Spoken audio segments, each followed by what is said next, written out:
Telugu Desam party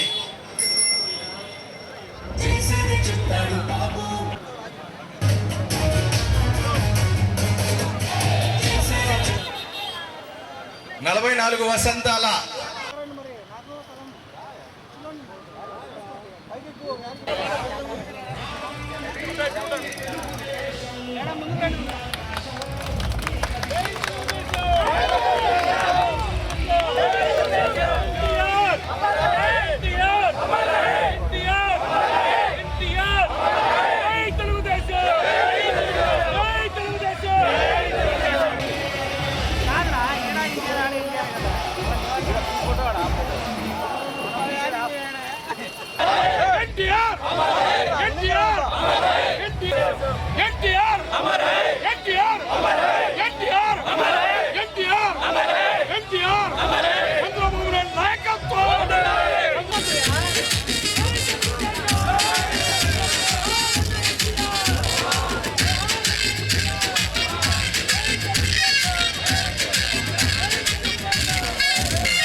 ఎవరు పెట్టేది ఇంకో అంతేగా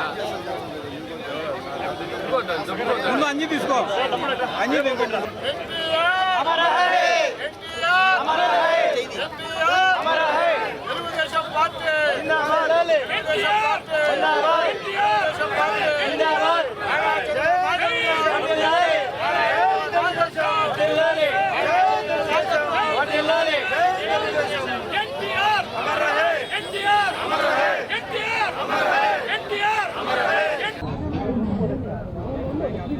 తెలుగుదేశం పార్టీ 44వ ఆవిర్భావ దినోత్సవం కడప నగరంలో ఎన్టీఆర్ కూడల్లో జెండా ఆవిష్కరించి తెలుగు జాతి ఆత్మగౌరవం అనే నినాదంతో ప్రజల గుండె చప్పుడుకు తాకి తెలుగుదేశం పార్టీని స్థాపించిన గొప్ప మహనీయుడు కీర్తిశేషులు నందమూరి తారక రామారావు గారికి తెలుగుదేశం పార్టీ కుటుంబ సభ్యులైన మేమందరం ఈరోజు ఘనమైన నివాళులు అర్పించాం. 82 నుంచి 95 వరకు ఆయన ఈ రాష్ట్రానికి చేసిన సేవలు, కడప రాయలసీమ ప్రాంతానికి ముఖ్యంగా నీటిపారుదల వ్యవస్థ, విద్యుత్ శక్తి వ్యవస్థ, మౌలిక వసతుల కల్పనకు, ఎడారి ప్రాంతమైన రాయలసీమకు దహార్చి తీర్చేదానికి తీసుకొచ్చిన పెద్ద పెద్ద ప్రాజెక్టులన్నింటినీ కూడా స్మరించుకుంటూ మరి 30 సంవత్సరాలుగా తెలుగుదేశం పార్టీకి కార్యకర్తలే తెలుగుదేశం పార్టీ బలం అనే నినాదంతో చంద్రబాబు నాయుడు గారు 31 సంవత్సరాలుగా ఈ పార్టీని నడిపిస్తూ దశానిర్దేశం చేస్తూ ఎన్టీఆర్ ఇచ్చిన స్ఫూర్తితో చంద్రబాబు నాయుడు గారు ఏదైతే ఆయన ఆత్మగౌరవం అన్నాడో, చంద్రబాబు నాయుడు గారు ఆత్మవిశ్వాసం అన్నాడో, ఈరోజు 3వ తరం నేత నారా లోకేష్ గారు ఆత్మస్థైర్యాన్ని ఇచ్చి ప్రతి కార్యకర్తకు, ప్రతి నాయకుడికి ఒక భరోసా ఇచ్చి పార్టీని నడిపిస్తున్న తీరు ఈరోజు రాష్ట్రంలో ఒక 19 నుంచి 24 జరిగిన పరిపాలనలో జరిగిన అక్రమాలు, విచ్ఛిన్న పరిస్థితులు, ఆర్థిక విధ్వంసాన్ని ముందుకు అవన్నీ అధిగమించి ఈరోజు ప్రజలు ఈ రాష్ట్రానికి చంద్రబాబు నాయుడు గారే దిక్కని చెప్పి 164 సీట్లతో కూటమి ప్రభుత్వాన్ని అధికారంలోకి తెచ్చిన తీరు, ఈ 20 సంవత్సరాలుగా తెలుగుదేశం పార్టీ ఆర్థిక కష్టాల్లో ఉన్నా కూడా సంక్షేమాన్ని అమలు చేయడం, దేశ విదేశాల నుంచి పెట్టుబడిదారులందరినీ ఆకర్షించి ఒక ఫేస్ వాల్యూతో రాష్ట్రానికి పెట్టుబడులు తీసుకొచ్చే విషయం, ఆ పెట్టుబడులు వచ్చే దాని వెనక యువనేత నారా లోకేష్ గారు చేస్తున్న కృషిని మనం అందరం కూడా గుర్తు చేసుకోవాలా. ఈ రాష్ట్రానికి 10-15 సంవత్సరాలు 20 సంవత్సరాలు తెలుగుదేశం పార్టీ అధికారం లేకుంటే ప్రపంచంలోనే నెంబర్ 1 స్టేట్గా ఆర్థికంగా రాష్ట్రం ముందుకు పోతుంది. పేద ప్రజలందరికీ కూడా అన్ని రకాలుగా కూడా లక్షాధికారులు కావాలనే ఒక గొప్ప ఆశయంతో పనిచేస్తున్న ముఖ్యమంత్రి గారికి, అదేవిధంగా యువనేత నారా లోకేష్ గారికి ప్రతి కార్యకర్త కూడా అభివందనం చేస్తూ మరి కీర్తిశేషులు అన్నగారు ఎన్టీఆర్ గారు పార్టీ స్థాపించిన ఈ తెలుగుదేశం పార్టీని సూర్యచంద్రులు ఉన్నంత వరకు ఈ తెలుగుదేశం పార్టీని ఎవరు ఏమీ చేయలేరు. గత ప్రభుత్వం చేసిన ఆర్థిక విధ్వంసం, అవినీతి కార్యక్రమాలు జగన్మోహన్ రెడ్డి గారి పరిపాలన చూసి ప్రజలు అసహించుకున్న తీరును కూడా ఈరోజు ప్రజలందరూ మరొక్కసారి గుర్తు చేసుకుంటూ మరి అటువంటి విధ్వంసాన్ని మళ్ళీ ఈ రాష్ట్రంలో ఉండకూడదనే భావన ప్రజల్లో ఉంది కాబట్టి తెలుగుదేశం పార్టీని ఆదరిస్తున్నారు. చంద్రబాబు నాయుడు గారిని పరిపాలనను ఆనందిస్తున్నారు, అనుభవిస్తున్నారు, ఆస్వాదిస్తున్నారు అనే విషయాన్ని మేమందరం కూడా మాట్లాడుకున్నాం, ప్రజలకు తెలియజేశాం. ఎన్టీఆర్ గారికి ఘనమైన నివాళులు అర్పిస్తూ ఘనంగా 44వ పార్టీ ఆవిర్భావ దినోత్సవాన్ని కడప నగరంలో ఎన్టీఆర్ కూడలిలో జరుపుకున్నాం. ప్రతి కార్యకర్తకు, ప్రతి నాయకుడికి, ప్రతి తెలుగుదేశం పార్టీ కుటుంబ సభ్యుడికి శుభాకాంక్షలు తెలియజేస్తున్నాం. 44వ తెలుగుదేశం పార్టీ ఆవిర్భావ దినోత్సవం సందర్భంగా తెలుగుదేశం పార్టీ కుటుంబ సభ్యులందరికీ శుభాకాంక్షలు తెలియజేసుకుంటున్నాను.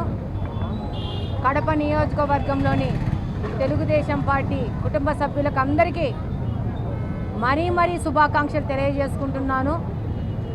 సంక్షేమమే తొలి ఎజెండాగా తెలుగుదేశం పార్టీ పుట్టింది. బలుగు బలహీన వర్గాల అభ్యున్నతి కోసం, సమాన అవకాశాల కోసం పుట్టిన పార్టీ తెలుగుదేశం పార్టీ. అన్న ఎన్టీఆర్ గారి పుట్టిన తెలుగుదేశం పార్టీ ఈరోజు ఆయన మనవరు నారా లోకేష్ గారి దిశానిర్దేశంలో పార్టీ ముందుకెళ్తా ఉంది. ఆ రోజు ప్రాజెక్టుల నిర్మాణము, పేదల సంక్షేమము, ఆడపడుచులకు అండ, వాళ్ళకు ఆస్తి హక్కు, ఇలాంటి అనేక అంశాల్లో తెలుగువాడి ఆత్మ గౌరవము అనే నినాదంతో తెలుగుదేశం పార్టీ పుడితే ఈరోజు మన ముఖ్యమంత్రి గారు మాన్యశ్రీ నారా చంద్రబాబు నాయుడు గారు అభివృద్ధి, సంక్షేమము రెండింటిని రెండు చేతుల్లో తీసుకొని ఆయన 70 ఏళ్ల వయసులో పరిగెత్తుతూ ఉంటే మన యువ నాయకుడు నారా లోకేష్ గారు స్పీడ్ ఆఫ్ డూయింగ్ అంటూ ఆంధ్రప్రదేశ్ని పారిశ్రామిక రకంగా, ఆర్థికంగా భారతదేశంలోనే మొట్టమొదటి స్థానంలో నిలబెట్టాలనే ఒక లక్ష్యంతో ముందుకెళ్తున్నారు.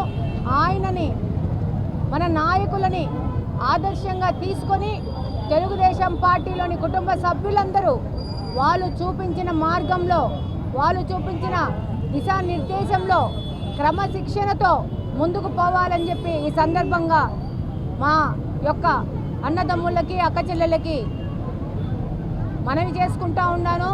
రాబోవు 20 సంవత్సరాలు తెలుగుదేశం పార్టీ కూటమి ప్రభుత్వమే అధికారంలో ఉండే విధంగా ముఖ్యమంత్రి గారు మళ్ళా ఇప్పుడు 4వసారి ముఖ్యమంత్రి అయ్యారు, ఇంకా 2-3 సార్లు ముఖ్యమంత్రి అయ్యే విధంగా మనం పనిచేయాలని కోరుకుంటూ జై తెలుగుదేశం. అందరికీ నమస్కారం.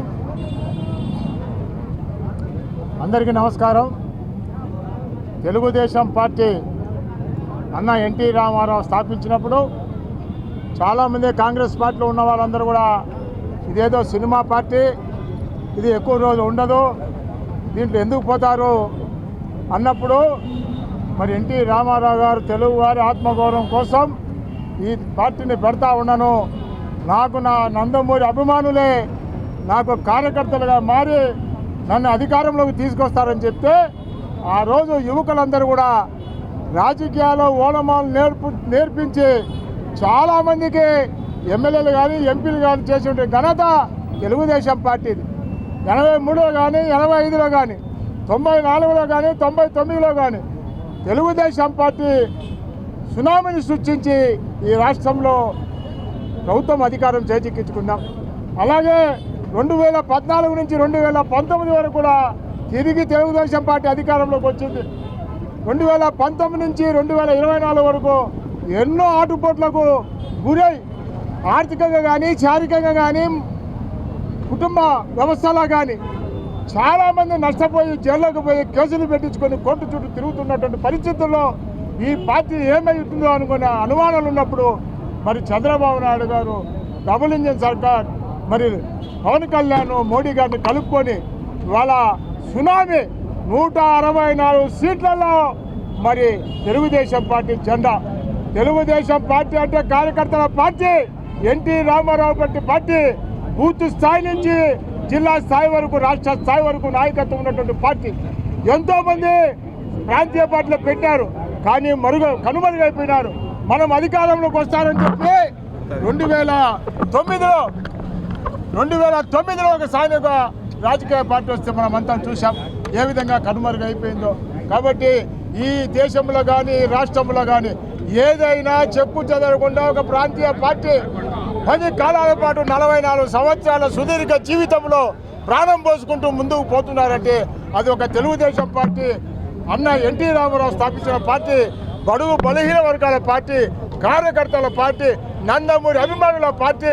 కాబట్టి దీనికి బలగమంతా కూడా కార్యకర్తలు అని చెప్పి తెలియజేసుకుంటూ మరి ముందుకు మంచి కార్యక్రమాలు చేసి తెలుగుదేశం పార్టీ ముందుకు సాగుతుందని చెప్పి తెలియజేస్తా ఉన్నాం.